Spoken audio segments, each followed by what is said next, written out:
Hello students, this is Mohit Tyagi. Welcome to Hunar education channel. और आज हम बात करेंगे क्लास 10th का एक topic chapter metal and non metal के दो प्रॉपर्टीज के बारे में जो कि मेटल्स की प्रॉपर्टी है बेसिकली. तो हम उनके बारे में बात करेंगे और ये काफ़ी इम्पोर्टेंट टॉपिक हैं दोनों, मोस्टली एग्जाम से पूछा जाता है. तो सबसे पहली प्रॉपर्टी मेटल्स की है कि रिएक्शन विद ऑक्सीजन, कि मेटल्स ऑक्सीजन से किस तरीके से रिएक्ट करते हैं.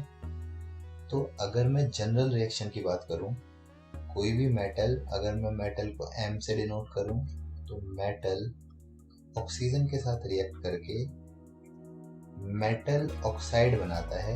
MO से मैं मेटल ऑक्साइड को डिनोट कर रहा हूँ. और जनरली जितनी भी मेटल ऑक्साइड होती हैं मोस्टली वो बेसिक नेचर की होती हैं.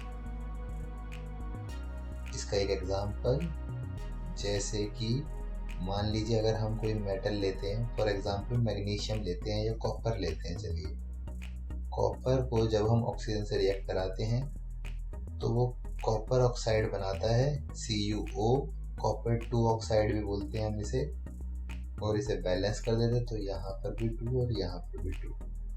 तो ये जो कॉपर ऑक्साइड होती है ये बेसिक नेचर की होती है.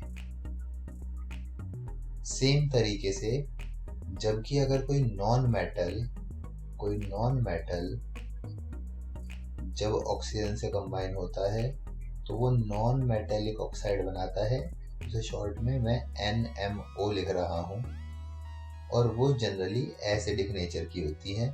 इसका एक बेस्ट एग्जांपल है कि कार्बन को जब हम ऑक्सीजन में बर्न करते हैं तो C+O2 gives CO2.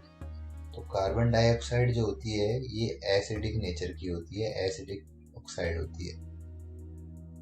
अब यहीं पे कुछ मेटल्स ऐसे हैं जो आपकी इस तरीके के ऑक्साइड बनाते हैं जो एसिडिक और बेसिक दोनों प्रॉपर्टी शो करते हैं.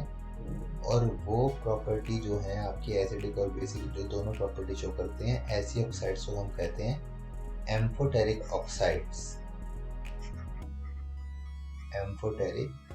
ऑक्साइड्स.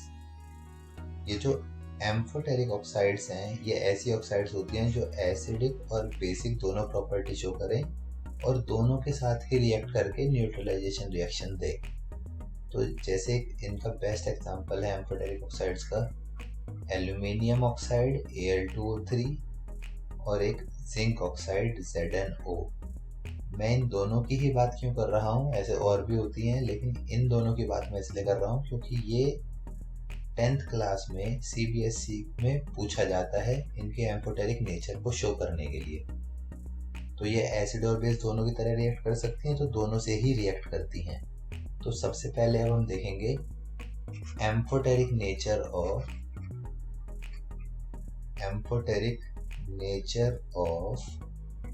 Aluminium oxide Al2O3. अब Al2O3 जो है, Al2O3 की हम बेसिक रिएक्शन देखेंगे दो के साथ. एक बार एसिड के साथ, तो एक बार मैं इसे रिएक्ट कराऊंगा HCl के साथ, और एक बार मैं इसे रिएक्ट कराऊंगा NaOH के साथ. तो एक बार HCl की तरह HCl से रिएक्ट करेगा.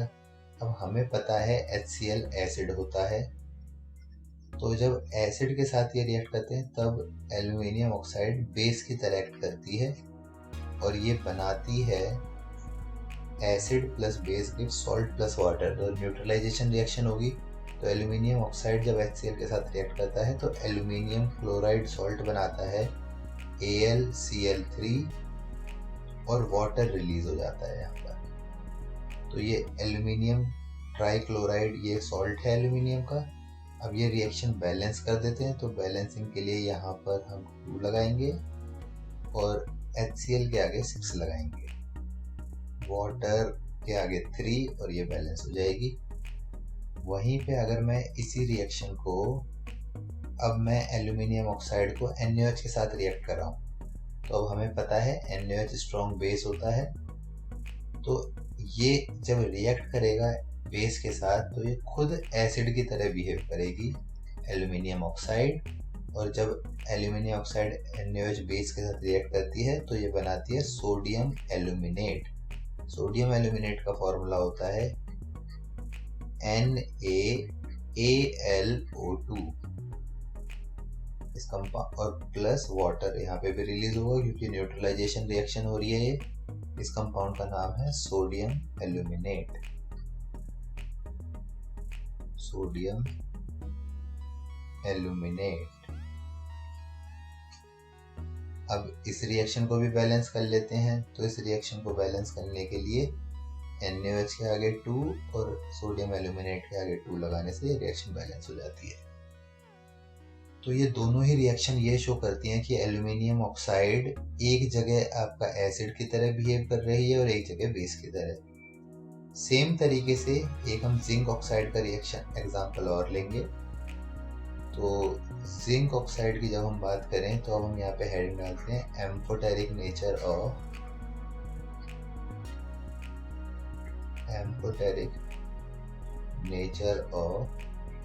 ZnO। जिंक ऑक्साइड का एम्फोटेरिक नेचर अब हम देखेंगे यहाँ पर। तो जब जिंक ऑक्साइड की हम बात करते हैं तो अब हम सेम रिएक्शन कराएंगे। जिंक ऑक्साइड की एक बार रिएक्शन हम कराएंगे HCl के साथ और एक बार जिंक ऑक्साइड की हम रिएक्शन कराएंगे NaOH के साथ। अब जिंक ऑक्साइड, अब यहाँ पर HCl हमें पता है एसिड होता है, तो जब एसिड के साथ रिएक्ट करेगा जिंक ऑक्साइड तो ये खुद बेस की तरह बिहेव करेगा। और जब ये बेस के साथ रिएक्ट करेगा, NaOH बेस है, तो ये खुद एसिड की तरह बिहेव करेगा। तो अब इस रिएक्शन को देख लेते हैं, यहाँ पे कंप्लीट करते हैं। जिंक ऑक्साइड जब HCl के साथ हाइड्रोक्लोरिक एसिड के साथ कंबाइन होता है तो ये जिंक क्लोराइड बनाता है। न्यूट्रलाइजेशन रिएक्शन सॉल्ट बनाएगा, zinc chloride plus water release हो जाएगा H2। और इस रिएक्शन को बैलेंस करने के लिए यहाँ पे हम 2 लगा देंगे, 2HCl। तो जिंक क्लोराइड आपका सॉल्ट हो गया ये। सेम तरीके से जब ये NaOH के साथ रिएक्ट करेगा तो ये सोडियम जिंकेट नाम का सॉल्ट बनाता है। सोडियम जिंकेट का फॉर्मूला होता है Na2ZnO2। इसका नाम है सोडियम जिंकेट। अभी नाम लिख देता हूँ मैं, प्लस वाटर इसमें भी रिलीज होगा। इसे बैलेंस करने के लिए यहाँ NaOH के आगे 2 लगा देंगे हम। अब इनका नाम लिख देते हैं। इसका नाम है सोडियम जिंकेट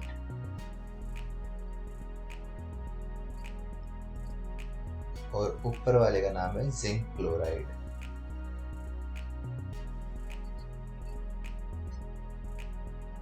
तो ये बेसिकली एम्फोटेरिक ऑक्साइड्स के 2 हमने एग्जांपल लिए और उनका एम्फोटेरिक नेचर शो करके देखा, एक एल्यूमिनियम ऑक्साइड का और एक जिंक ऑक्साइड का। यहीं पे अब हम इनकी जनरली, अब अगर वाटर के साथ रिएक्शन की एक हम बात और करेंगे कि इनकी वाटर के साथ रिएक्शन कैसी होती है मेटल्स की। तो एक दूसरा इम्पोर्टेंट टॉपिक जो मैंने कहा था कि हम 2 इम्पोर्टेंट टॉपिक्स कवर करेंगे यहाँ पर। दूसरा इम्पोर्टेंट टॉपिक है reaction of metals with water. तो अब ऐसा नहीं है कि सारे मेटल्स वाटर के साथ सिमिलर बिहेवियर शो करते हों, क्योंकि यहाँ पे भी आपके मेटल्स जो हैं वाटर के साथ किस तरीके से बिहेव करेंगे ये डिपेंड करता है मेटल की रिएक्टिविटी कितनी है। तो जैसे अगर मान लीजिए कोई बहुत ज़्यादा रिएक्टिव मेटल है तो वो क्या करता है, वो 2 स्टेप में 2 बार कंबाइन होता है। जैसे अगर मान लीजिए हाईली रिएक्टिव मेटल है, मैं यहाँ पे लिख देता हूँ हाईली रिएक्टिव मेटल।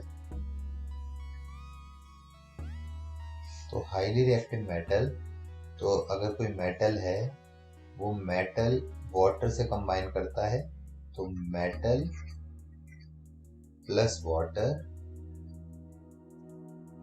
तो वो मेटल के साथ, मेटल जब वाटर के साथ रिएक्ट करता है तो सबसे पहले बनाता है मेटल ऑक्साइड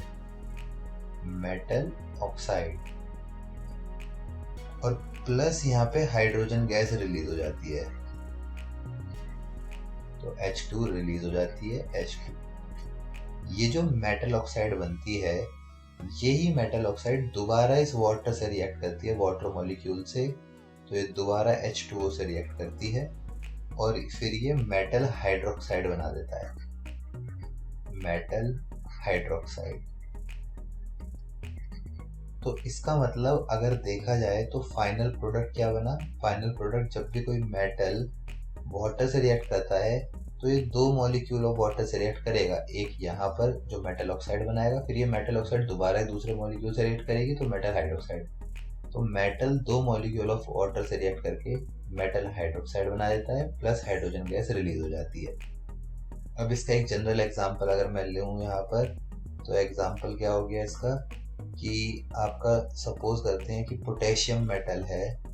पोटेशियम मेटल जब वाटर से रिएक्ट करता है तो पहले वाटर मॉलिक्यूल से रिएक्ट करके वो क्या बनाता है? Potassium oxide.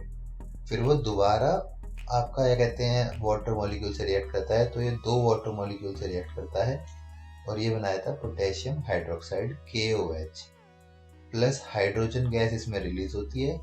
साथ में इस रिएक्शन में, क्योंकि पोटेशियम बहुत ज़्यादा रिएक्टिव मेटल होता है, तो इसमें हीट एनर्जी भी निकलती है। ये हीट एनर्जी जो आती है वो बेसिकली होता क्या है, जो हाइड्रोजन गैस निकलती है, ये हाइड्रोजन गैस तुरंत ये कहते हैं जब निकलती है, ये रिएक्शन बहुत एक्सोथर्मिक है और बहुत वायलेंट बिहेवियर के साथ होती है, तो काफ़ी एग्रेसिव रिएक्शन है ये। अब ये यहाँ पे जब H2 निकलता है तो H2 एकदम से फायर कैच कर लेता है और वहाँ पे बर्न होने लग जाता है, जिसकी वजह से साथ में हीट एनर्जी भी निकलती है बहुत ज़्यादा। और ये जो एनर्जी है ये सिर्फ इसी एनर्जी से ये बर्न भी होता है और साथ में क्या कहते हैं ये एनर्जी वैसे भी निकलती है, क्योंकि ये पोटेशियम और सोडियम ये दो मेटल इतने ज़्यादा रिएक्टिव होते हैं कि ये आपका किसी भी चीज़ से रिएक्ट करके जनरली हीट एनर्जी रिलीज कर ही देते हैं। तो एक तो रिएक्शन हो गई आपकी ये, इसे बैलेंस करने के लिए यहाँ पर भी 2 लगेगा पोटेशियम के आगे और KOH के आगे भी 2 लगेगा। सेम बिहेवियर शो करता है सोडियम मेटल। तो पोटेशियम की जगह अगर हम सोडियम मेटल लें तो सोडियम मेटल भी आपका वाटर से रिएक्ट करता है और वो सोडियम हाइड्रोक्साइड बनाता है NaOH, plus hydrogen gas plus heat energy यहाँ पे भी रिलीज होती है। तो हीट एनर्जी मतलब ये भी एक्सोथर्मिक रिएक्शन है हाईली। तो इसे बैलेंस करने के लिए यहाँ पर भी सेम तरीके से बैलेंस होगी, इन तीनों के आगे 2 आ जाएगा शुरुआत में। अच्छा, अब यहाँ पे नोट करने वाली बात क्या है कि ये जो पोटेशियम और सोडियम है ये आपका कोल्ड वाटर से भी रिएक्ट कर जाते हैं, तो ये लिक्विड वाटर जो कि कोल्ड होगा, कोल्ड वाटर से भी रिएक्ट कर जाते हैं। जैसे जैसे रिएक्टिविटी आपके मेटल्स की कम होती रहती है, हमें कोल्ड की जगह हॉट वाटर चाहिए की रिक्वायरमेंट होने लग जाती है। और कई बार ऐसा भी होता है, जैसे आपका कैल्शियम है, कैल्शियम काफ़ी ज़्यादा रिएक्टिव मेटल है कैल्शियम भी, लेकिन कैल्शियम सोडियम पोटेशियम के मुकाबले इतना ज़्यादा रिएक्टिव नहीं है। तो अगर इनके कंपैरिजन में देखा जाए तो कैल्शियम जो है वो आपका कोल्ड वाटर से रिएक्ट तो कर लेता है, लेकिन उसमें जो हाइड्रोजन गैस इवॉल्व होती है वो आग नहीं पकड़ती है, फायर कैच नहीं करती। उसका कारण है क्योंकि ये बनाता तो कैल्शियम हाइड्रोक्साइड है, लेकिन ये रिएक्शन इतनी ज़्यादा हीट इवॉल्व नहीं करती ताकि हाइड्रोजन गैस बर्न हो सके, तो इसमें हीट एनर्जी वगैरह नहीं निकलती। तो ये आपके बहुत नाम की निकलती है जिससे आपकी हाइड्रोजन बर्न करने के लिए सफिशिएंट नहीं होती। तो कैल्शियम 2 वाटर मॉलिक्यूल से रिएक्ट करके कैल्शियम हाइड्रोक्साइड बनाता है, प्लस हाइड्रोजन गैस इवॉल्व कर देता है। यहाँ पे जो वाटर मॉलिक्यूल है ये भी कोल्ड आपका चलेगा, कोल्ड से भी ये रिएक्शन हो सकती है। अब जैसे जैसे दूसरे मेटल्स की तरफ अगर मैं बात करूं बढ़ूं, तो दूसरे मेटल जैसे फॉर एग्जांपल मैग्नीशियम हो गया। अब मैग्नीशियम कोल्ड वाटर से रिएक्ट ही नहीं करता, मैग्नीशियम को हॉट वाटर चाहिए। अगर मैग्नीशियम में आपने हॉट वाटर डाल दिया तब तो ये रिएक्शन करेगा, अदरवाइज कोल्ड वाटर से रिएक्शन नहीं करेगा। तो उसका कारण क्या है? क्योंकि मैग्नीशियम की रिएक्टिविटी अब इनसे कम हो चुकी है बाकी अदर मेटल से। सेम वे में आपके कई सारे मेटल्स हैं जैसे मैग्नीशियम से भी कम रिएक्टिव वाले, फॉर एग्जांपल आपका एल्यूमिनियम हो गया, आयरन हो गया, जिंक हो गया। ये मेटल ऐसे हैं कि ये आपका ना तो कोल्ड वाटर से रिएक्ट करते और ना ही हॉट वाटर से रिएक्ट करते। इन्हें, लेकिन ये वाटर से रिएक्ट कर जाते हैं। कंडीशन इज दैट कि वाटर आपका स्टीम की फॉर्म में होना चाहिए। तो जो वाटर की स्टीम होती है, क्योंकि स्टीम गैसेस स्टेट में वो ज़्यादा एनर्जी स्टोर करे हुए होती है, उसकी पोटेंशियल एनर्जी काफ़ी ज़्यादा होती है, तो ये मेटल्स आपके स्टीम से रिएक्ट कर जाते हैं। तो इस दूसरी कैटेगरी को हम लिखेंगे reaction of moderately reactive metal, moderately reactive metal with water. तो अब अगर मॉडरेटली रिएक्टिव मेटल है, इसका एग्जांपल एल्यूमिनियम या फिर एक आयरन, एल्यूमिनियम की और आयरन की कर लेंगे हम रिएक्शन यहाँ पे। तो एल्यूमिनियम मेटल जब वाटर से रिएक्ट करता है, अब यहाँ पे कंडीशन क्या है कि वाटर आपका गैसियस स्टेट में यानी कि स्टीम होनी चाहिए। तो ये आपका मॉडरेटली रिएक्टिव मेटल जितने भी होते हैं, ये आपके एक ही मॉलिक्यूल से रिएक्ट करके पहले, मतलब ये शुरुआत में ही मेटल ऑक्साइड बनाते हैं, लेकिन ये दोबारा रिएक्ट करके इनकी मेटल ऑक्साइड इतनी ज़्यादा रिएक्टिव नहीं होती कि वो वाटर मॉलिक्यूल से रिएक्ट करके मेटल हाइड्रोक्साइड बना सके। तो ये आपका मेटल ऑक्साइड बनाएंगे Al2O3, और साथ में आपका हाइड्रोजन गैस इवॉल्व हो जाएगी। तो इस रिएक्शन को बैलेंस करने के लिए एल्यूमिनियम के आगे 2 लगा देते हैं, हाइड्रोजन के आगे 3 और वाटर के आगे 3 और हाइड्रोजन के आगे भी 3। इसमें कोई हीट एनर्जी रिलीज नहीं होती, ये रिएक्शन इतनी ज़्यादा एक्सोथर्मिक नहीं होती, बहुत नाम की हीट होती है। और यहाँ से सेम तरीके से एक और एग्जांपल ले लेते हैं, मान लीजिए आयरन का एग्जांपल लेते हैं। तो आयरन के साथ भी ऐसा ही है, आयरन जब वाटर मॉलिक्यूल से रिएक्ट करता है, वाटर मॉलिक्यूल स्टीम फॉर्म में होना चाहिए, वेपर फेज में। तो आयरन उससे रिएक्ट करता है और आयरन ऑक्साइड बनाता है, तो Fe3O4 बनाता है, प्लस हाइड्रोजन गैस रिलीज हो जाती है। ये जो Fe3O4 है, दोबारा वाटर से रिएक्ट करके हाइड्रोक्साइड नहीं बनाता, क्योंकि इसे दोबारा रिएक्ट करने के लिए काफ़ी ज़्यादा एनर्जी चाहिए होती है, जो इस रिएक्शन में नहीं रिलीज हो पाती उतनी एनर्जी। इसे भी बैलेंस कर लेते हैं, 4 वाटर मॉलिक्यूल, 3 आयरन मॉलिक्यूल और यहाँ पे 4 हाइड्रोजन मॉलिक्यूल। तो बेसिकली ये दोनों रिएक्शन ये शो कर रही हैं, जो मॉडरेटली रिएक्टिव मेटल्स हैं, वो मॉडरेटली रिएक्टिव मेटल जब वाटर के साथ रिएक्ट करता है तो वो आपका मेटल ऑक्साइड बनाता है और हाइड्रोजन गैस इवॉल्व कर देता है। जबकि हाईली रिएक्टिव मेटल वाटर के साथ रिएक्ट करके पहले मेटल ऑक्साइड बनाता है, फिर वो मेटल ऑक्साइड दोबारा वाटर से रिएक्ट करके मेटल हाइड्रोक्साइड बनाती है। तो मतलब हाईली रिएक्टिव मेटल वाटर से रिएक्ट करके फाइनल प्रोडक्ट आपका मेटल हाइड्रोक्साइड देता है, जबकि मॉडरेटली रिएक्टिव मेटल वाटर से रिएक्ट करके मेटल ऑक्साइड बनाता है।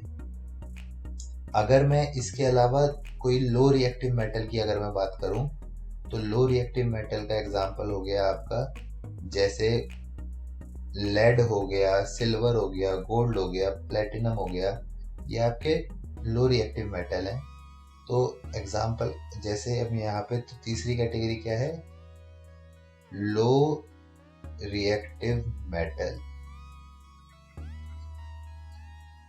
इसकी लो रिएक्टिव मेटल्स के अंदर नोबल मेटल्स भी सारे के सारे आते हैं। एग्जांपल जैसे आपका lead, Pb, gold, Au, silver, Ag and आपका यहाँ पर सिल्वर के साथ साथ प्लेटिनम एक्सेट्रा, और भी इसमें कुछ मेटल्स हैं। तो ये मेटल्स आपके बहुत कम रिएक्टिव होते हैं, और इन मेटल्स को जब हम वाटर से रिएक्ट कराते हैं तो ये कोई रिएक्शन शो नहीं करते, तो they do not react with water at all. तो ये सारे के सारे टुवर्ड्स वाटर अनरिएक्टिव ही रहते हैं। भाई ये तो नॉर्मल सी बात है ना, कि अगर मान लीजिए ये गोल्ड या सिल्वर, ये प्लेटिनम, ये इतने महंगे मेटल्स हैं और ये ज्वेलरी वगैरह में भी यूज़ में आते हैं, तो अगर वाटर के साथ ये रिएक्ट करते तो हम ज्वेलरी पहन ही नहीं पाते। ज्वेलरी वाटर के साथ रिएक्ट कर जाती है और फिर वो कुछ और बन जाती, तो हमारे ज्वेलरी तो वेस्ट हो जाती। तो ये ज्वेलरी के तौर पे कभी यूज़ नहीं होते अगर ये नोबल मेटल्स नहीं होते तो इन्हें नोबल मेटल्स भी कहते हैं। तो लो रिएक्टिव मेटल्स वाटर के साथ कोई भी इफेक्ट शो नहीं करते, ना रिएक्शन शो करते। तो ये दो काफ़ी मेन टॉपिक थे जो आज हमने कवर किए हैं। तो आई होप आप लोगों को समझ में आए होंगे।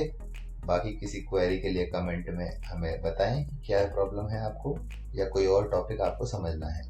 तब तक के लिए नेक्स्ट टॉपिक में आपसे मिलेंगे, तब तक के लिए गुड बाय।